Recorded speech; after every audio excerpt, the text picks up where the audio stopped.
Hello friends, welcome back to Aarti's home kitchen. આજે આપણે બનાવીશું સાતમ આઠમ સ્પેશિયલ શક્કરપારા. આ શક્કરપારા એકદમ સરસ ખસ્તા બને છે. આને બનાવવા ખૂબ જ આસાન છે. જો તમારાથી આ રીતના શક્કરપારા ખસ્તા ન બનતા હોય તો તમે આ વિડીયોના એન્ડ સુધી જોજો. આ શક્કરપારાને બનાવવા માટે એકદમ સરસ પરફેક્ટ માપ લેવું ખૂબ જ જરૂરી છે. અને લોટ બાંધતી વખતે શું ધ્યાનમાં રાખવું એ બધું હું તમને આગળ વિડીયોમાં જણાવું છું. તો ચાલો જોઈ લઈએ પરફેક્ટ માપ સાથે શક્કરપારાની રેસીપી સારી લાગે તો મારી ચેનલને સબસ્ક્રાઈબ કરજો, લાઈક કરજો અને તમારા ફ્રેન્ડ્સ અને ફેમિલી મેમ્બર્સ સાથે શેર કરજો. અને નવી નવી રેસીપીઓના વિડીયો જોવા માટે બેલ આઇકનને જરૂરથી દબાવજો.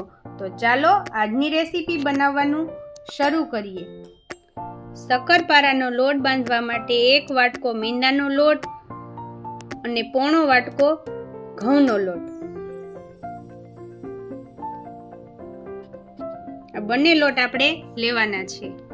હવે થોડું ગરમ પાણી આપણે લઈ પોણો વાટકો આપણે પાણી લીધું છે, એમાં 1 કપ આપણે ખાંડ એડ કરીશું અને હવે આપણે તેને ઓગાળી લેવાની છે. મીડિયમ એવું ગરમ પાણી કરી અને આપણે ઓગાળીશું તો તે ફટાફટ ઓગળી જશે. તો આપણી ખાંડ ઓગળી ગઈ છે અને હવે આપણે તેમાં મોણ એડ કરીશું. તો આપણે અહીંયા મોણ નાખવા માટે ઘી લીધું છે. આપણે દેશી ઘરનું જ ઘી લીધું છે. આની જગ્યાએ તમે તેલ પણ નાખી શકો, પણ ઘી નાખશો તો તે શક્કરપારા વધારે એકદમ સરસ બનશે. આ રીતે એકદમ મુઠ્ઠીમાં બંધ થઈ જાય એવું આપણે મોણ દેવાનું છે. હવે આપણે થોડું થોડું પાણી એડ કરી અને આપણે તેનો લોટ બાંધીશું. આ રીતે થોડું થોડું પાણી એડ કરતું જવાનું અને આપણે તેનો એકદમ સરસ લોટ બાંધવાનો છે. વધારે કઠણ પણ નથી રાખવાનો અને ઢીલો પણ નથી રાખવાનો. આ રીતનો એકદમ સરસ આપણે લોટ બાંધીને તૈયાર કરી લેવાનો છે. હવે 1 ચમચી જેટલું ઘી એડ કરી ઉપરથી અને એકદમ સરસ તેને મસળી લેવાનો. તો લોટ બાંધી અને આપણો એકદમ સરસ તૈયાર છે. આ રીતનો આપણે લોટ બાંધવાનો છે. હવે આપણે 15 થી 20 મિનિટ માટે એને રેસ્ટ આપવાની છે. તો 15 થી 20 મિનિટ થઈ ગઈ છે અને આપણો લોટ એકદમ સરસ તમે જોઈ શકો છો કેટલો સરસ એકદમ નરમ થઈ ગયો છે. હવે આપણે તેને 1-2 મિનિટ સુધી આ રીતે મસળી લેવાનો છે. હવે આપણે એક મોટો લુવો લઈ અને તેને આ રીતે એકદમ સરસ ગોળ શેપ આપી અટામણ માટે આપણે મેંદાનો લોટ લેવાનો છે.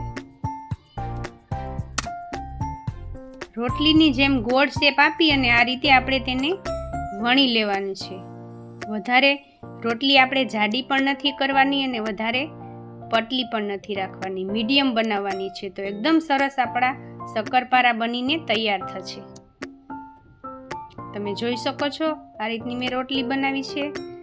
હવે આપણે તેને થાળીમાં લઈ લઈશું અને તેને કટ કરી લેવાના છે. તમે કોઈ પણ શેપ આપી શકો છો જે તમને પસંદ હોય તે, ચોરસ કે પછી ડાયમંડ શેપમાં. હું અહીંયા ડાયમંડ શેપમાં તેનો શેપ આપીશ. આ રીતે આપણે બધા જ શક્કરપારાને કટ કરી લેવાના છે.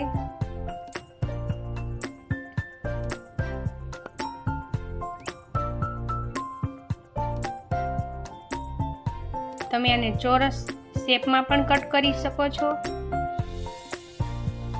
હવે એક પ્લેટમાં આપણે બધા જ શક્કરપારાને કાઢી લઈએ.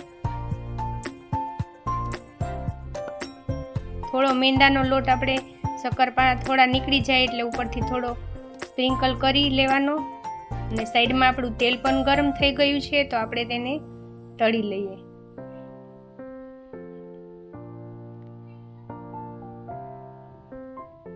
થોડા લાઇટ બ્રાઉન થાય એટલે આપણે તેને કાઢી લેવાના છે. આ રીતે આપણે શક્કરપારાને તળવાના છે અને તેલને આપણે મીડિયમ રાખવાનું છે. તમે જોઈ શકો છો આપણા શક્કરપારા તળાઈ ગયા છે અને કેટલા એકદમ સરસ બન્યા છે. આ રીતે બધા જ શક્કરપારાને આપણે તળી લેવાના છે. તો એકદમ સરસ શક્કરપારા આપણા બનીને તૈયાર થયા છે, તમે જોઈ શકો છો. આજની રેસીપી તમને પસંદ આવી હોય તો પ્લીઝ મારી ચેનલને સબસ્ક્રાઈબ કરો અને બાજુમાં રહેલા બેલ આઇકનને જરૂરથી પ્રેસ કરો, જેથી કરીને આવનારા બધા જ નવા વિડીયોની નોટિફિકેશન તમને મળી રહે. આજની રેસીપી તમને સારી લાગી હોય તો એક લાઈક જરૂરથી કરજો અને વધુમાં વધુ શેર કરજો અને કોમેન્ટમાં મને જરૂરથી જણાવજો કે આજની રેસીપી તમને કેવી લાગી. આવી જ એક અવનવી રેસીપીના વિડીયો સાથે ફરી મળીશું. ત્યાં સુધી તમને બધાને મારા જય માતાજી અને જય Shri Krishna. Thank you for watching.